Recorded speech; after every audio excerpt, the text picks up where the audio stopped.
point you, but often grief and an Irishman don't go hand in hand. You may have to intervene, and I can see why they put us right beside each other. Firstly, ladies and gentlemen, thank all of you for coming here today. Might I start with a few words of apology for the very sharp London weather to those of you who have come from Karachi.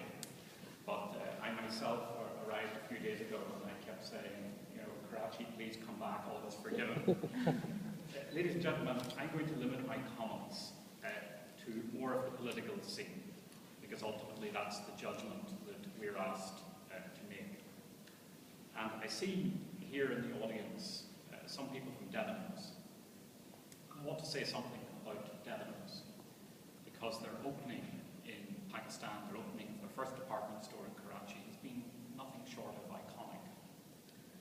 And it struck me personally as well, because the team that opened the Debenhams store in Karachi last year was also the team that opened Debenhams' first store in Belfast in 1989. And those of us who were students in Belfast in 1989 thought it was a very brave move, because they opened in a brand new shopping centre that was covered in glass. And in Belfast in 1989, that was indeed a very brave move.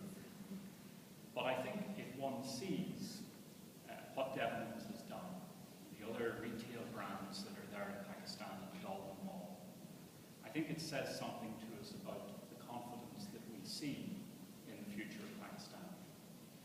So ultimately, from the perspective of the UK government, in looking at what is the world's sixth most populous country, it is a question for our industry and for our business, not about if you go into Pakistan, but when do you go into Pakistan.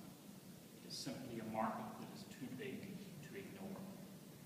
And on the basis of the 2 years that I've been in this job, the thing that has struck me the most is the lack of knowledge on the stats that go with Pakistan. The fact that we are talking about a population of 190 million people. The fact that we're talking about ties between the United Kingdom and Pakistan, as the Minister has already gone over, that actually speak to a very thriving relationship. But one which, if we are honest on the business side, does not match the political and cultural relationship that we have. So as the UK government, if we have an ambition, our ambition is to grow trade to 2.5 billion per annum. At the moment it's about 2.1 billion per annum. But actually the potential is there to do much more.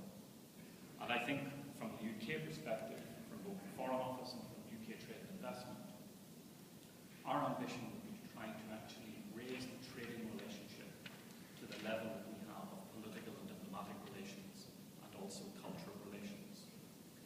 To help you do that, UK Trade and Investment is there in the market. We're in Karachi, we're in Lahore, we're in Islamabad. I think politically, the two things that perhaps people struggle with most in terms of entry are probably the perception of violence and also references to corruption. With corruption, the situation in Pakistan is no different to what you will find in any other country of a similar scale at a similar stage in its economic development.